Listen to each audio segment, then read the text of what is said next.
Assalamualaikum warahmatullahi wabarakatuh. Perkenalkan, nama saya Hendro Gunawan. Saya adalah mahasiswa dari Universitas Berasia Jakarta, jurusan PJJ Informatika Teknik Komputer. Kali ini saya akan membacakan sebuah presentasi dengan judul Emotional Intelligence. Langsung saja. Yang pertama, sejarah. Konsep mengenai kekuatan emosional pertama kali diperkenalkan oleh Abraham Maslow pada tahun 1950-an. Istilah kecerdasan emosional kemudian muncul pertama kali dalam makalah tahun 1964 oleh Michael Baldock dan makalah tahun 1966 oleh B. Lawler berjudul Emotional Intelligence and Emancipation yang muncul pada jurnal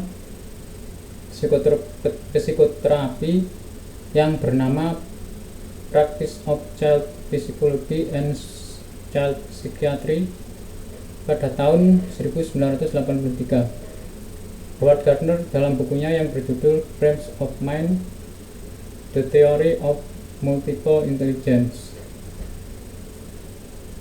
Kemudian disempurnakan lagi oleh Daniel Goleman. Kecerdasan emosional atau emotional intelligence merupakan konsep baru yang dikembangkan oleh Daniel Goleman dalam karyanya pada tahun 1995 berjudul Emotional Intelligence. Ia mengambil konsep kecerdasan emosional dari psikolog Peter Salovey dari Harvard University dan John Mayer dari University of New Hampshire. Dan yang kedua, apa itu emotional quotient atau EQ? Kecerdasan emosional atau dalam bahasa Inggris emotional quotient, disingkat EQ, adalah kemampuan seseorang untuk menerima, menilai, mengelola serta mengontrol emosi dirinya dan orang lain di sekitarnya. Dalam hal ini, emosi mengacu pada perasaan terhadap informasi akan suatu hubungan, sedangkan kecerdasan mengacu pada kapasitas untuk memberikan alasan yang valid akan suatu hubungan. Kecerdasan emosional atau EQ belakangan ini dinilai tidak kalah penting dengan kecerdasan intelektual atau IQ. Satu studi menemukan bahwa kecerdasan emosional 2 kali lebih penting. Dalam buku Daniel Goleman, Kecerdasan Emosional, dijelaskan bahwa kecerdasan emosional bertanggung jawab atas keberhasilan sebesar 80% dan 20% ditentukan oleh IQ.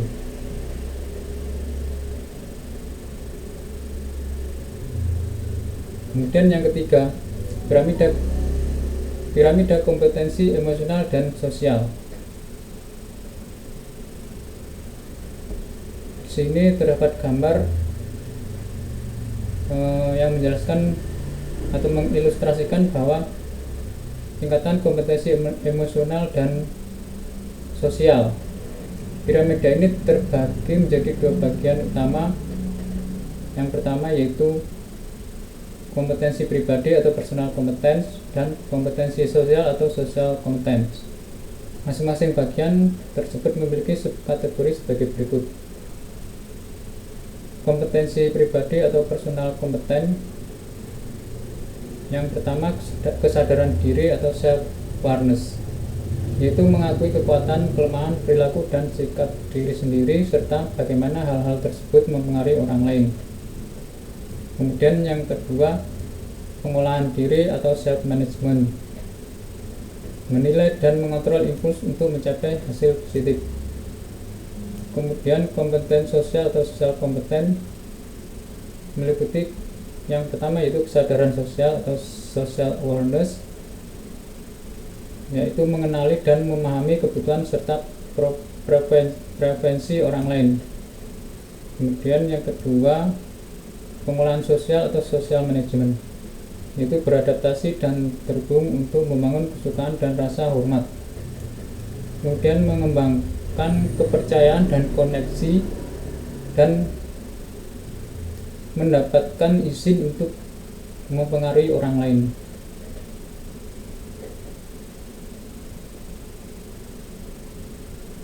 Piramida ini berguna untuk memahami perkembangan keterampilan emosional dan sosial yang penting untuk hubungan interpersonal yang sehat dan produktif.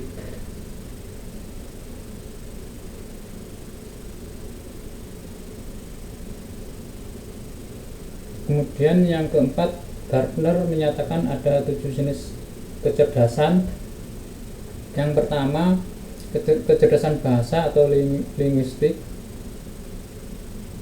yaitu terdiri dari kemampuan untuk berpikir dalam kata-kata dan menggunakan bahasa untuk mengungkapkan dan mengapresiasi makna yang kompleks. Pekerjaan yang sesuai bidang ini yaitu penulis, sebagai penyiar, sebagai jurnalis, kemudian pembicara, penyiar warta berita. Kemudian yang kedua yaitu kecerdasan logika atau matematika, kemampuan untuk menghitung, mengukur, mempertimbangkan dalil atau rumus, hipotesis, dan menyelesaikan operasi matematik yang kompleks. Ilmuwan, ahli matematika, akuntan, dan ahli mesin dan programmer komputer semua menunjukkan kecerdasan matematik yang kuat. Kemudian yang ketiga yaitu kecerdasan intrapersonal, merujuk pada kemampuan untuk membangun anggapan yang tepat pada seseorang dan untuk menggunakan sejenis pengetahuan dalam memecahkan dan mengarahkan hidup seseorang. Beberapa orang yang menunjukkan kecerdasan ini adalah teolog, psikolog, dan filsuf. Keempat yaitu kecerdasan interpersonal, kemampuan untuk memahami orang dan membina hubungan yang efektif dengan orang lain. Kecerdasan ini ditujukan oleh guru, para pekerja sosial, aktor, dan politisi. Kemudian kelima yaitu kecerdasan musik. Kecerdasan musik atau musikal, kepekaan terhadap titik nada, melodi, irama, dan nada. Orang yang menunjukkan kecerdasan ini adalah komposer, dirijen, musisi, kritikus, pengarang musik, bahkan pendengar musik. Kemudian yang keenam yaitu kecerdasan visual dan kecerdasan spasial, kemampuan untuk mengindra dunia secara akurat dan menciptakan kembali atau mengubah aspek-aspek dunia tersebut. Kecerdasan ini seperti yang tampak pada keahlian pelaut, pilot, kemudian pemahat, pelukis, dan arsitek. Dan yang ketujuh yaitu kecerdasan kinestetik, merupakan kemampuan untuk menggunakan tubuh dengan terampil dan memegang objek dengan cepat atau dengan cakap. Kecerdasan ini ditunjukkan oleh para atlet, penari, ahli bedah, masyarakat pengrajin. Kemudian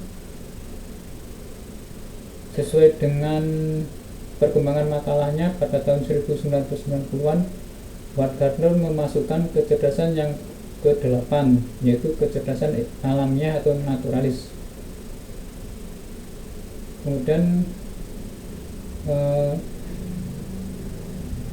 di mana kemampuan untuk mengenali dan mengklasifikasi aneka spesies tumbuhan atau flora dan hewan fauna dalam lingkungan.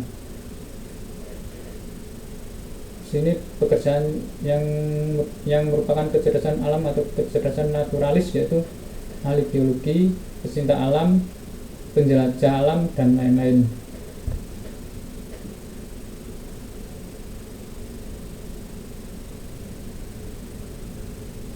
Kemudian yang kelima, kelompok emosi. Yang pertama adalah marah. Marah adalah ekspresi emosi yang bersifat agresif. Marah dipicu akibat frustasi, merasa kecewa, dan rasa kesal terhadap sesuatu hal. Dampak positif dari marah bisa meredakan rasa kesal dan bisa membuat emosi tenang. Selain itu, marah juga bisa berdampak buruk apabila tidak bisa mengendalikan emosi. Emosi marah bisa diekspresikan dengan amukan, rasa benci dan marah yang besar, merasa jengkel terhadap suatu hal, rasa kesal dan terganggu, muncul karena singgungan hingga menyebabkan kekerasan dan rasa benci secara patologis. Kemudian kesedihan. Kesedihan merupakan reaksi emosi yang timbul karena suatu hal, bisa karena peristiwa, pengalaman, dan keadaan yang menyakitkan dan rasa kecewa. Rasa sedih bisa dipacu oleh rasa kecewa terhadap suatu hal dan merasa tidak berdaya hingga tidak muncul rasa minat untuk melakukan hal apapun. Rasa sedih yang berlarut-larut bisa mengakibatkan depresi.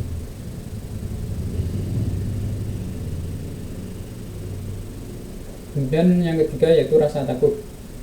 Rasa takut bisa menyebabkan stres, gangguan emosional.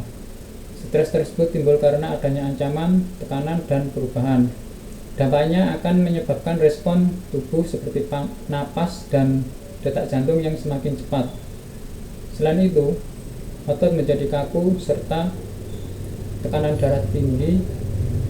Rasa takut bisa disebabkan oleh ancaman karena merasa diri dalam bahaya. Ancaman tersebut bisa ditimbulkan dengan ancaman fisik, psikologis, hal yang imajiner, serta emosional. Rasa takut dikategorikan sebagai emosi negatif, namun rasa takut juga berdampak positif karena bisa menjadi diri dari potensi yang menyebabkan bahaya.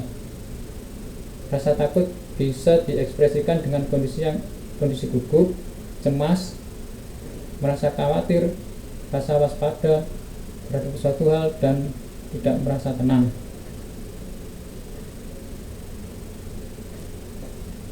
Kemudian yang keempat yaitu kenikmatan.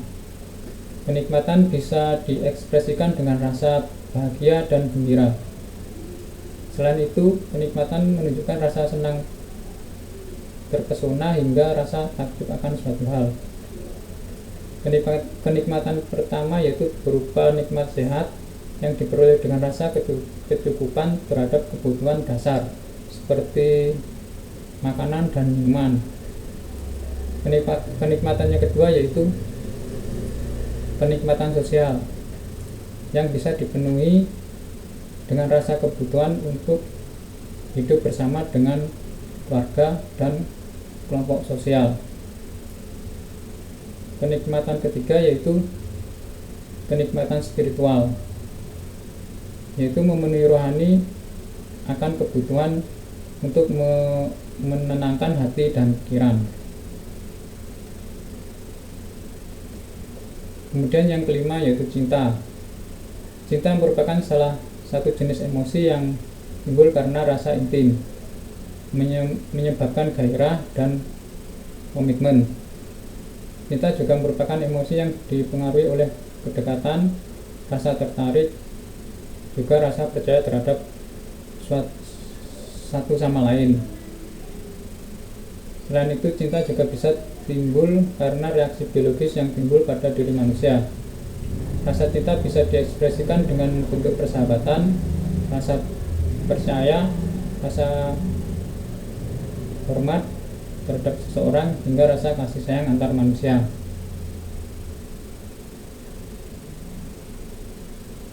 Kemudian yang ke-9 yaitu terkejut. Terkejut merupakan salah satu emosi yang terjadi dalam waktu yang singkat. Rasa terkejut bisa muncul karena menemukan sesuatu hal yang baru. Emosi terkejut bisa diekspresikan dengan rasa takjub, kejutan, muak, terpana, hingga rasa mual ingin muntah. Kemudian yang ketujuh yaitu rasa malu. Malu merupakan rasa yang tidak nyaman yang muncul karena kondisi sosial dalam menghadapi orang lain, menghadapi orang baru, yang terjadi karena kondisi interaksi sosial yang buruk. Rasa malu merupakan hal yang normal karena dapat terjadi dalam beberapa kondisi saja. Rasa malu bisa berdampak negatif apabila disertai dengan rasa sepi, cemas, hingga frustasi. Rasa malu bisa diekspresikan dengan rasa bersalah, rasa hancur, kesal, hingga timbul karena adanya aib. Kemudian yang keenam yaitu aspek. Menurut Salovey dan Meyer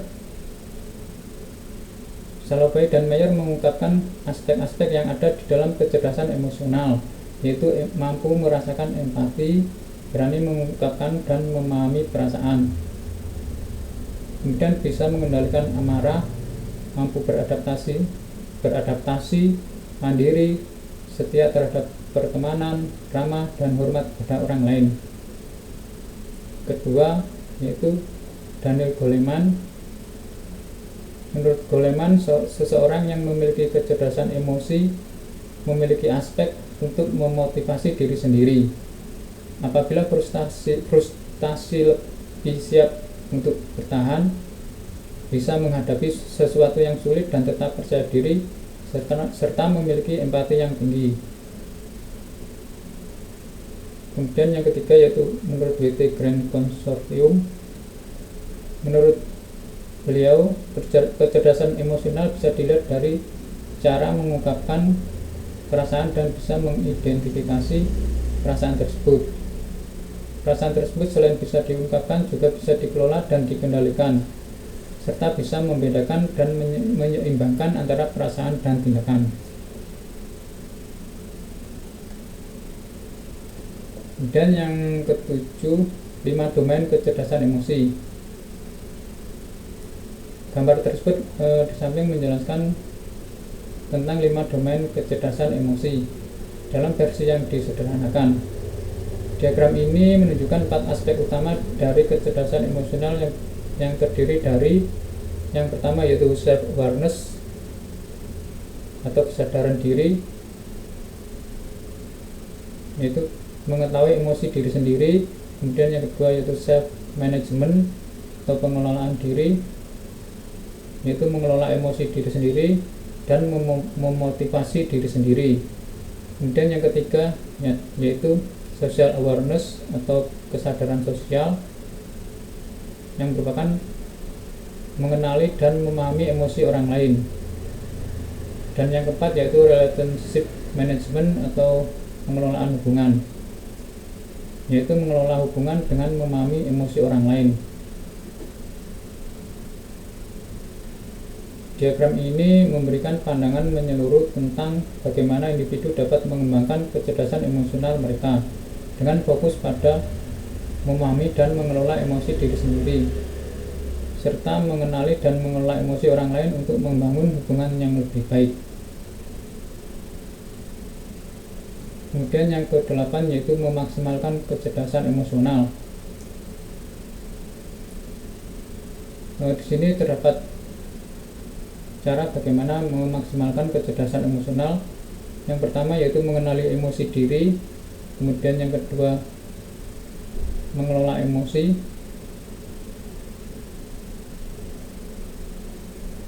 mengelola emosi merupakan manajemen untuk mengendalikan emosi. Kemudian dengan mengelola emosi diharapkan mampu untuk memahami, menerima serta memberikan kontrol ketika mengekspresikan emosi. Yang ketiga empati merupakan salah satu bentuk kecerdasan emosional. Empati merupakan suatu sikap untuk mendalami perasaan orang lain meskipun tidak mengalami secara langsung apa yang dirasakan orang tersebut. Ciri dari pengaplikasian sikap empati mampu memahami diri sendiri sebelum kita memahami orang lain.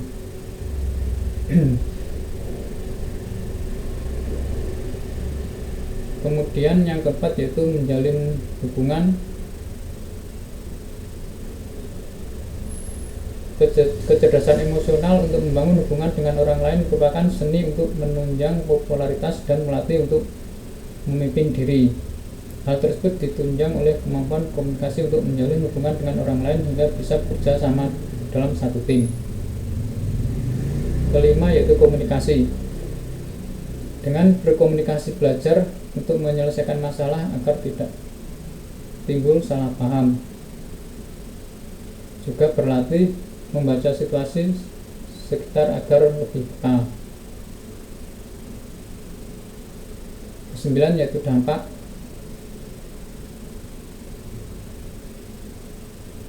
Dampak yang pertama yaitu dampak emosi tinggi dan emosi rendah. Dampak emosi tinggi, kecerdasan emosional yang terlalu tinggi pertama yaitu sulit memberi dan menerima kritik yang kreatif. Hal ini dikarenakan orang yang memiliki kecerdasan emosional yang tinggi memiliki empati yang tinggi pula. Oleh karena itu, ketika akan memberikan kritik yang tajam, mereka selalu memikirkan dampak terhadap orang lain, sehingga enggan memberikan kritik. Begitupun saat menerima kritik negatif. Orang yang memiliki kecerdasan emosional yang tinggi tidak akan merasa sedang dikritik. Dampak kedua yaitu orang yang memiliki kecerdasan emosional tinggi memiliki tingkat kreativitas yang rendah. Hal ini dikarenakan mereka cenderung menyukai kerja secara kelompok dan tidak ingin menonjolkan diri. Dampak ketiga yaitu selalu menghindari resiko.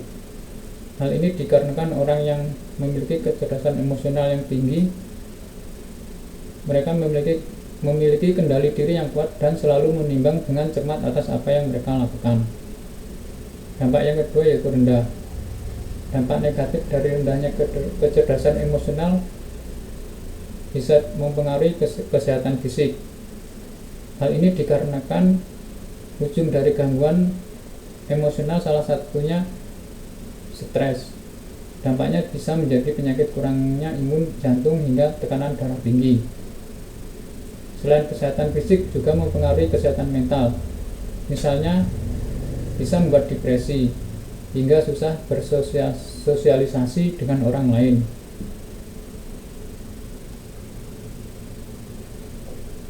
Dan kemudian yang ke-10 yaitu dampak positif kecerdasan emosional.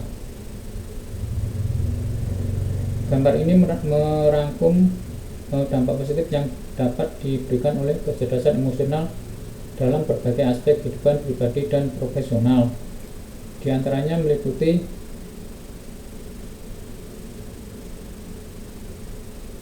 peningkatan kinerja tim, penurunan stres kinerja, peningkatan pengambilan keputusan, penurunan pergantian karyawan, peningkatan kesejahteraan pribadi, peningkatan kemampuan kepemimpinan.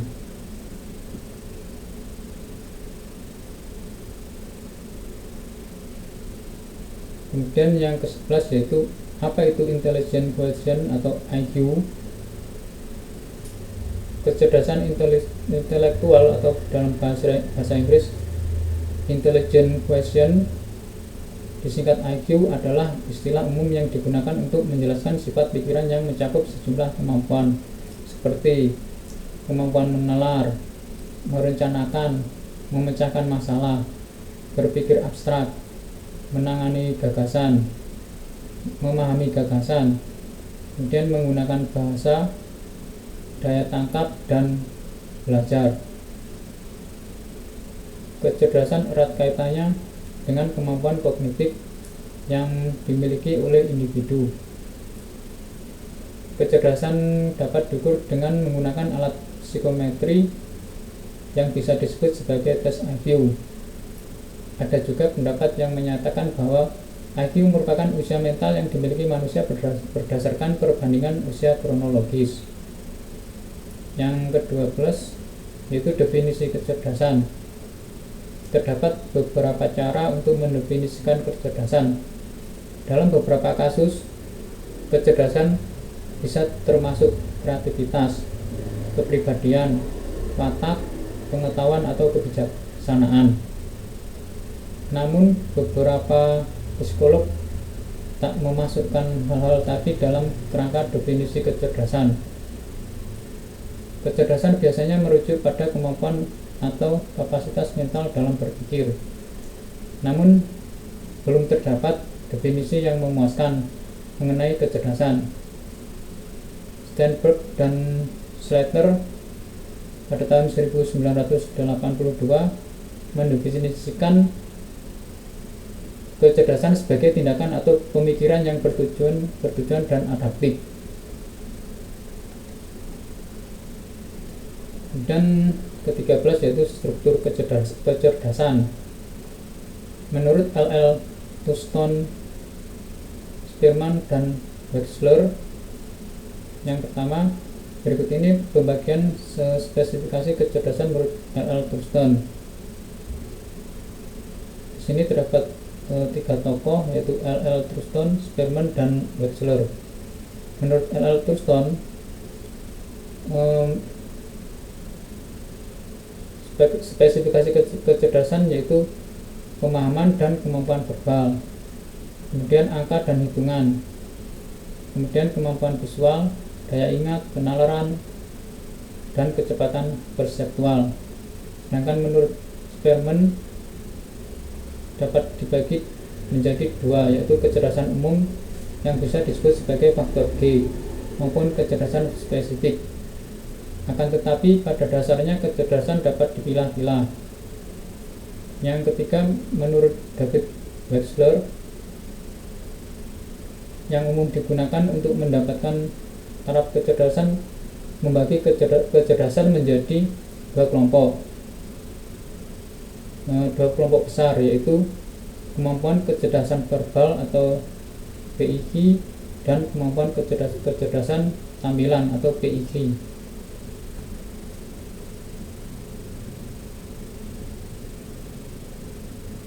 Yang ke-14 yaitu EQ vs IQ. Sini terdapat gambar di mana sebelah kiri yaitu IQ dan sebelah kanan yaitu IQ. IQ atau emotional quotient mencakup self awareness, kemudian motivation, self regulating, social awareness, socially regulating, dan empati.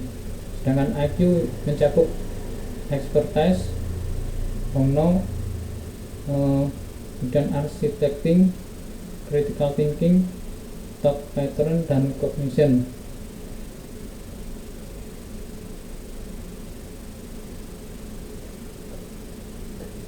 Ke-15, apa perbedaan emotional intelligence atau IQ dan intelligent quotient? Ini disebutkan bahwa IQ dibawa sejak lahir, sedangkan EQ bisa diajarkan. Faktor genetik berperan dalam pembentukan IQ sehingga dapat dibawa sejak lahir. Namun faktor lingkungan juga dianggap berpengaruh dan dapat dikembangkan dengan ilmu pengetahuan yang didapat dalam proses akademik.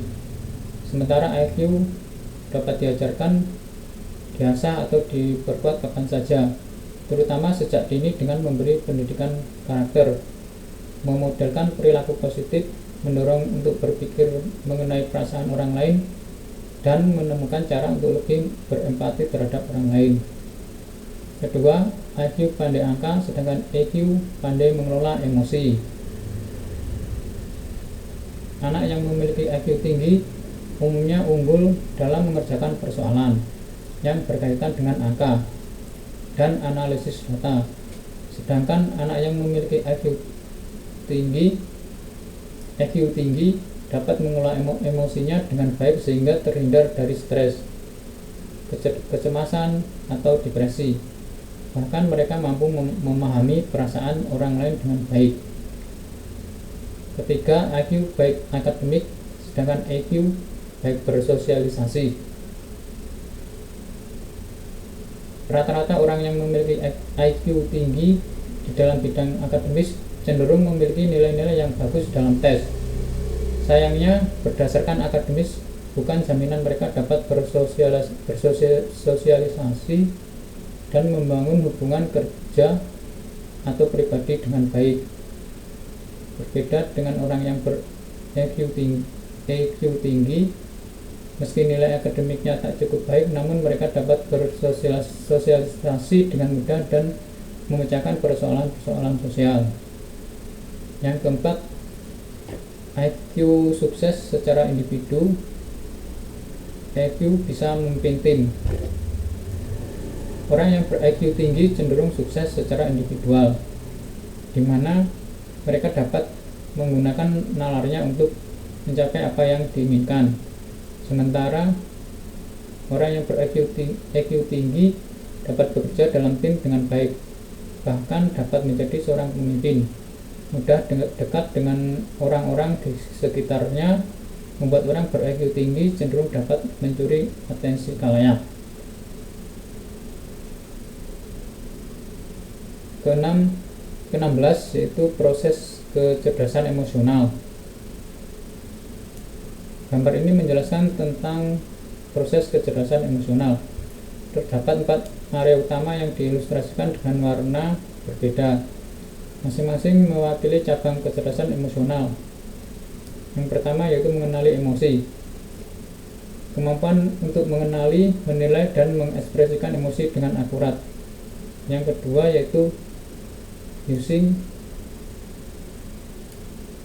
emotion to facilitate cognitive process, yaitu menggunakan emosi untuk memfasilitasi proses kognitif. Yang ketiga yaitu understanding, memahami emosi dan bagaimana mereka berkembang.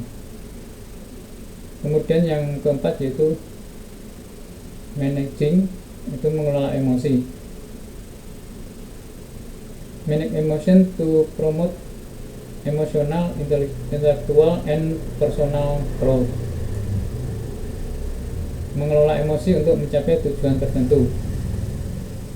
Diagram ini menunjukkan bagaimana setiap area saling berhubungan dan berkontribusi pada kecerdasan emosional secara keseluruhan. Dan yang ke-17, bagaimana cara mengatasi emotional quotient atau IQ dan intelligent quotient atau IQ yang rendah. Memiliki kemampuan IQ ataupun IQ yang tinggi saja tidak cukup dalam mencapai kesuksesan.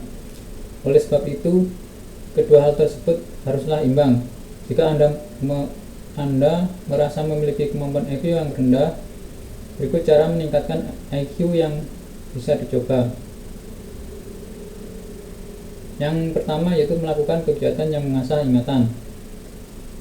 Melakukan kegiatan yang mengasah ingatan bukan hanya dapat meningkatkan, namun juga keterampilan bernalar dan berbahasa. Kegiatan yang melibatkan pelatihan memori ini meliputi bermain teka-teki silang, mencocokkan kartu, dan sudoku. Kedua yaitu melakukan kegiatan visuospasial.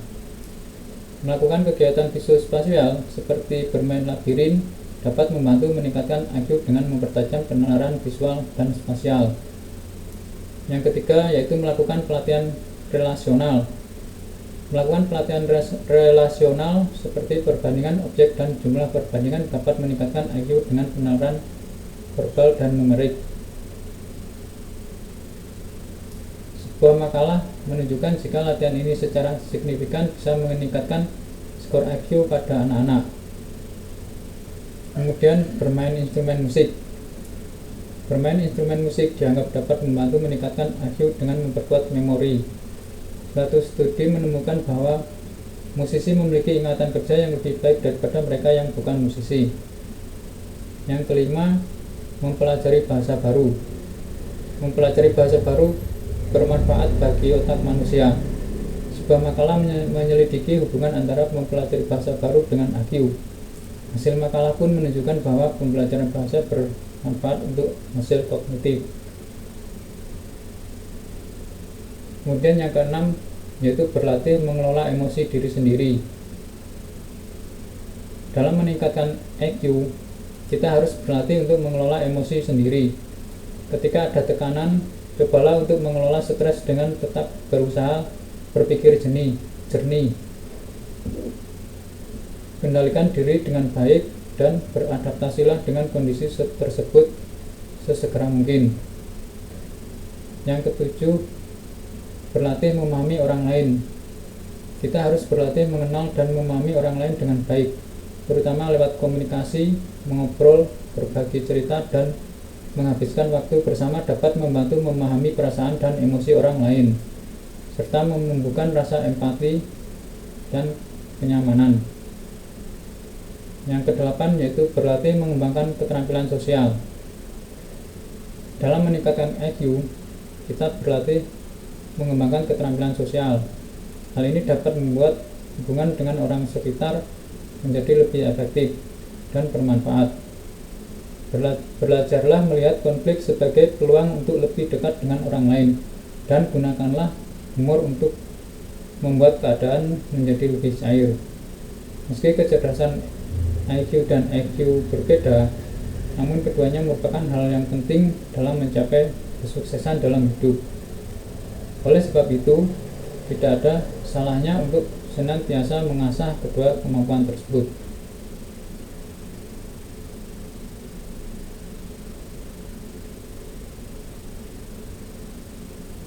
Dari uraian di atas dapat disimpulkan bahwa perbedaan antara IQ dan EQ yaitu IQ menyangkut masalah self-awareness atau kesadaran diri, motivation atau motivasi, self-regulating atau kemampuan mengatur diri sendiri, social awareness atau mengenal orang lain, dan social regulating atau bersosialisasi, dan empati.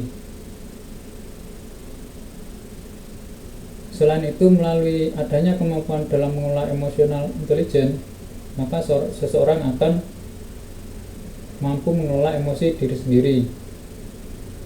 Kedua, memperbanyak hubungan atau relasi dengan lingkungan sekitar. Kemudian mampu meningkatkan tingkat kemandirian, mampu meningkatkan rasa kepercayaan diri, dan tidak tergantung dengan orang lain. Kemudian yang keenam yaitu saling mengayakan, akan menghindari perselisihan, muncul kepercayaan atau trust, dan akan menghasilkan kekuatan yang sangat luar biasa dan sukses dalam hubungan keluarga, pekerjaan, dan lingkungan sosial kemasyarakatan. Sedangkan IQ atau intelligence quotient mengacu kepada expertise atau keahlian, kemudian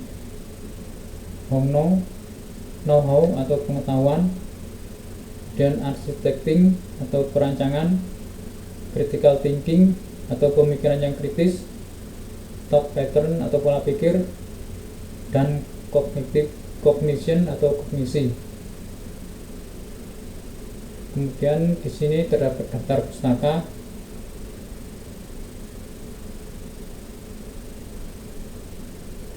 Nah, itu tadi presentasi dari saya.